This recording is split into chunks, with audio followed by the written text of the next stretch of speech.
Ontem eu li um trecho de um livro, gente, que pra mim fez total sentido e eu gostaria de ler novamente aqui com vocês antes da gente fazer a nossa mensagem.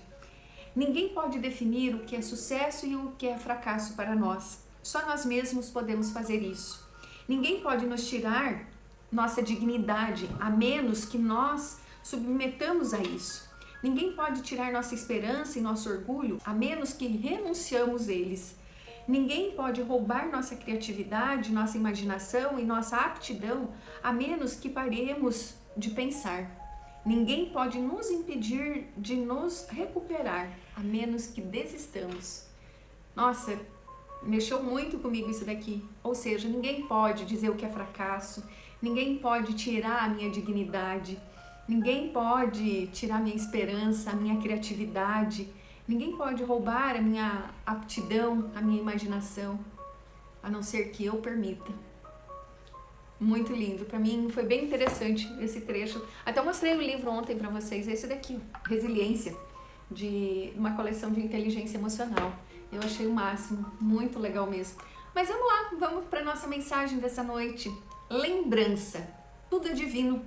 Deixe que esse seja seu primeiro fundamento. Ele pode transformá-lo completamente, ou seja, tudo é divino. É natural você se esquecer muitas vezes de que tudo é divino.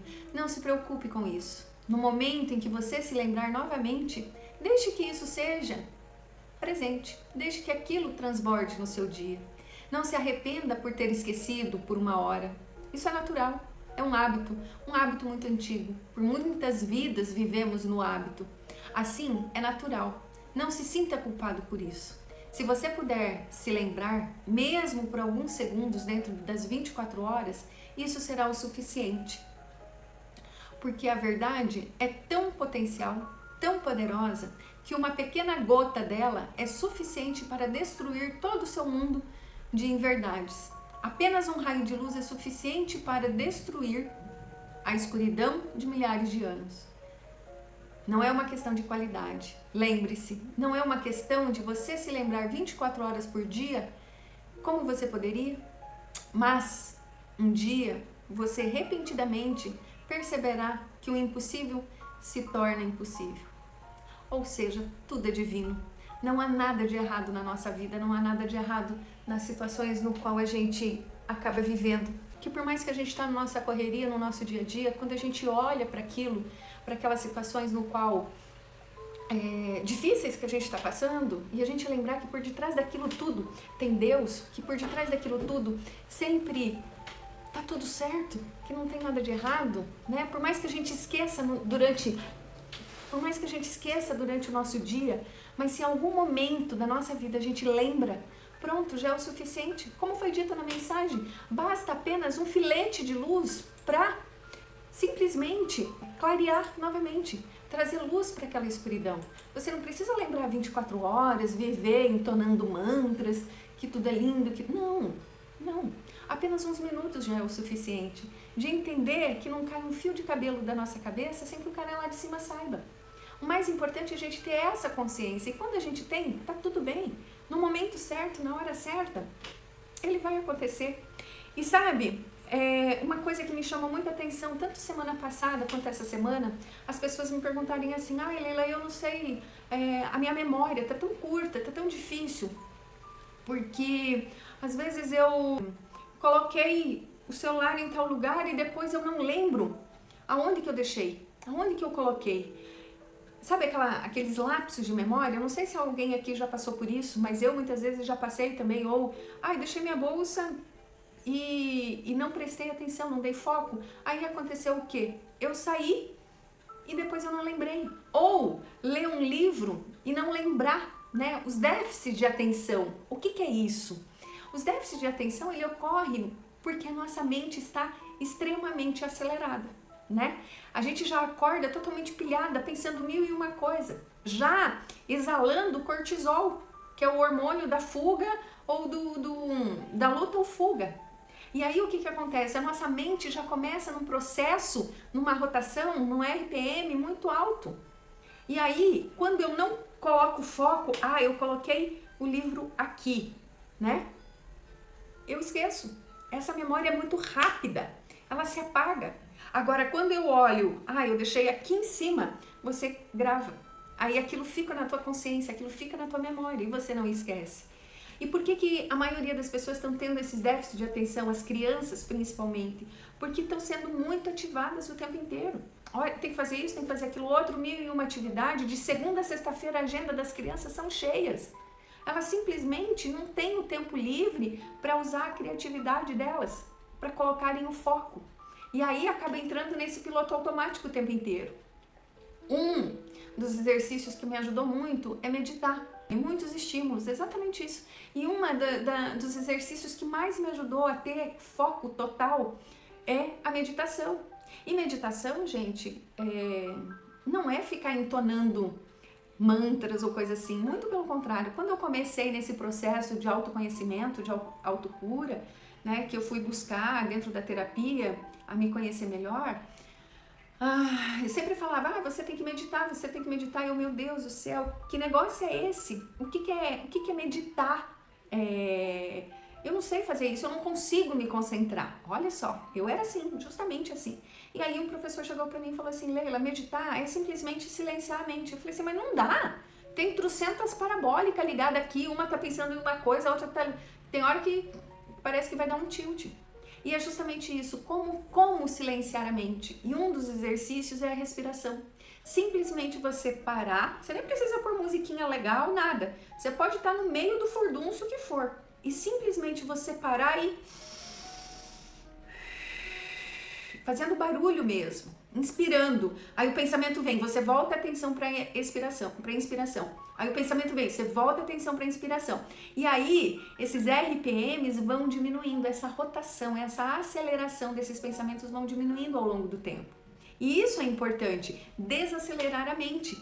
A gente está esquecendo não é por falta de memória ou por falta de neurônios, muito pelo contrário. É justamente ativando esse processo mais lento. E aí, quando a gente diminui essa rotação, diminui o processo de produção de cortisol, que é o hormônio da luta e fuga, né? De sempre você estar na defensiva ou para sair correndo.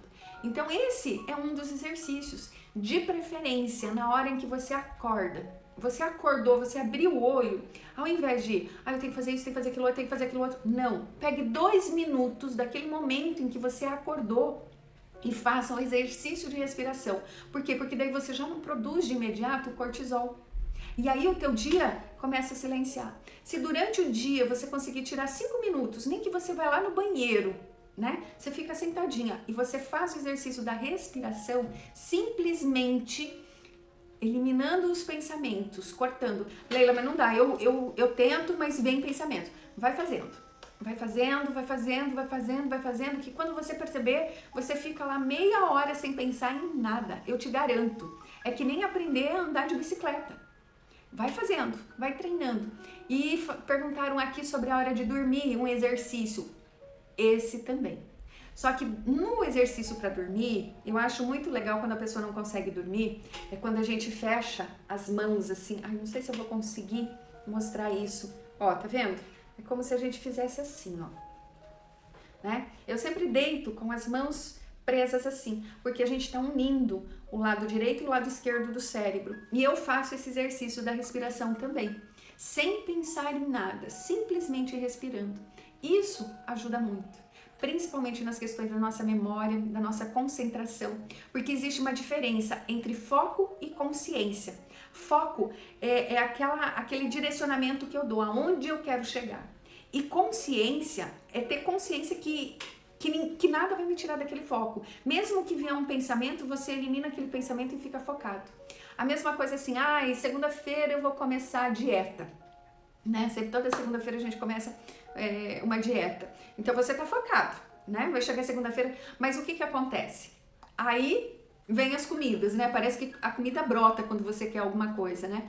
O nosso processo de autossabotagem. Mas quando você tem consciência que você quer chegar naquele ponto, você não permite que esses pensamentos te atrapalhem, né? Então, é nessas situações que é muito importante a gente tomar consciência e parar de culpar as situações ao nosso redor. Porque quando nós estamos em um estado de emergência, é muito comum do ser humano culpar as circunstâncias externas dela, sem perceber que todo o estresse é gerado internamente pelo indivíduo, pela própria pessoa, pelas atitudes dela. Não são os eventos da vida, não são as situações do dia a dia, mas a relação da pessoa a eles. É isso que ativa os sintomas de estresse, a forma como eu estou me relacionando. E quando eu tomo consciência disso, né, as coisas começam a se resolver. E é muito mais relacionado à forma como nós interpretamos os significados daquela situação do que a própria situação em si. Se eu dou um significado daquilo como algo ruim, né? Ai, bati meu carro hoje, nossa, meu Deus, mais uma despesa, ai, agora como que vai ser? Esse mês eu já tô apertado, não sei o quê. Você tá focando na escassez, é o foco que você tá dando. Mas quando você olha e fala, nossa, bati meu carro, gente, será que me livrou de alguma coisa pior lá na frente? Ou será que eu tô precisando ser mais cauteloso? Você tá vendo que para a mesma situação você pode direcionar a sua mente para N coisas? Aonde que a maioria das vezes a gente acaba direcionando? Para as coisas ruins. E não. Porque esses padrões energéticos negativos, você sempre vai estar alimentando e aquilo vai virar uma tragédia, né? Fisiologicamente falando, o indivíduo opta pelas suas escolhas das suas atitudes, principalmente entre a endorfina anabólica ou a adrenalina catabólica, que são 2 hormônios, né? Mas a adrenalina é o hormônio do estresse, enquanto eu tô falando da endorfina, que é o hormônio do prazer. Eu posso escolher. Então isso está relacionado com aquilo que eu estou, a lente no qual eu estou olhando. Como a própria mensagem de hoje disse, né? Sobre a gente tomar essas lembranças de uma certa forma divina, de olhar que está tudo certo, que não tem nada errado. Podemos dizer até mesmo que o universo, ele nos proporciona situações, mas essas situações que nos é proporcionado é apenas para nossa evolução. Quando eu olho para situações difíceis que eu estou passando, mas sem me colocar no vitimismo, sem me colocar no sofrimento, e sim como um aprendizado, aquilo vai embora, aquilo não se perpetua. A gente não fica alimentando essas atitudes, porque se eu ficar alimentando os meus pensamentos negativos, as situações, vai chegar um momento que aquilo vai se materializar. E aí, o que acontece? Se eu considerar os milhões de pensamentos que influenciam o tempo inteiro na minha mente, o meu corpo, de alguma maneira, vai começar a entrar nesse fluxo energético e vai começar a me travar. E aí vai começar a surgir os medos, e aí vai começar a surgir as ansiedades, os pânicos da vida, né? Eu tenho que pensar o seguinte, que tudo é divino. Isso não quer dizer que agora eu sou paz e amor, eu vivo num mundo cor-de-rosa. Não, não é nada disso. Você não precisa verbalizar os outros, mas você precisa sentir. Hoje me foi perguntado no direct, não sei se a pessoa tá aqui, quando eu falei de... como que era mesmo? De traumas uterinos, de gestação, traumas gestacionais. Quem foi que me pediu hoje no Insta? Eu não vou lembrar o nome da pessoa, gente, mil perdões, porque realmente o meu foco não estava naquilo, naquele momento, e eu acabei esquecendo. Mas acho que foi sobre traumas gestacionais. É possível a gente...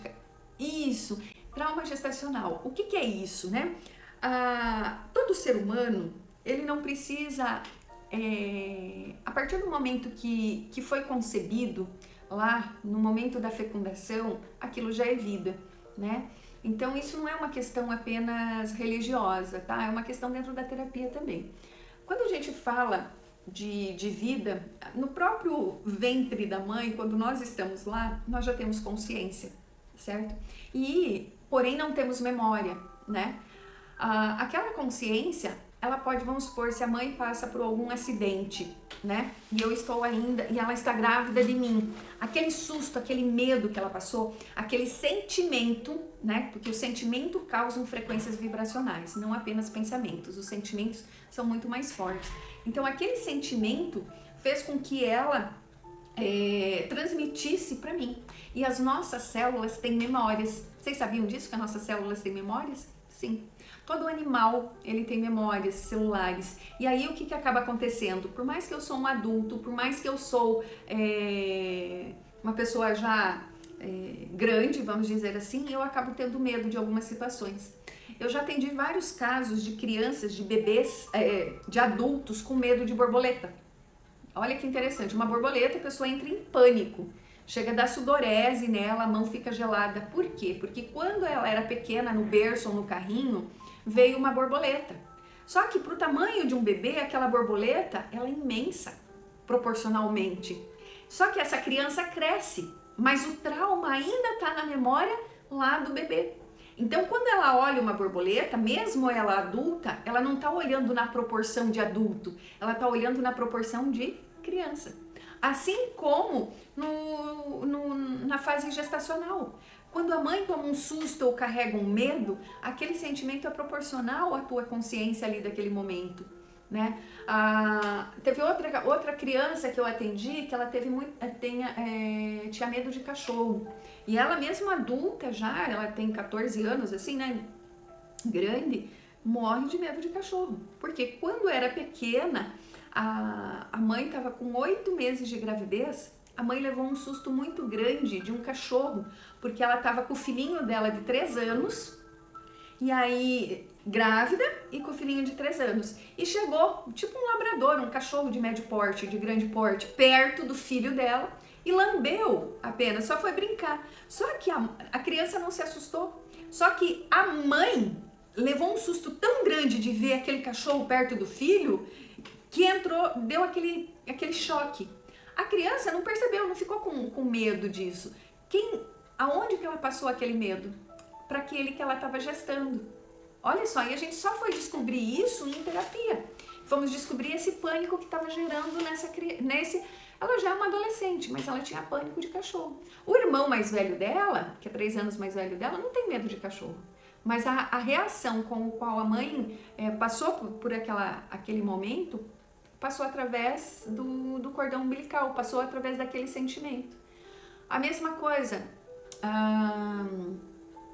quando já tive outro caso de um rapaz que tinha medo de dirigir. Por quê? Porque quando ele era pequeno, ele estava no carro com a mãe tomou um susto muito grande no trânsito e ela paralisou, como se ela fosse quase bater ou foi ultrapassar, alguma coisa assim.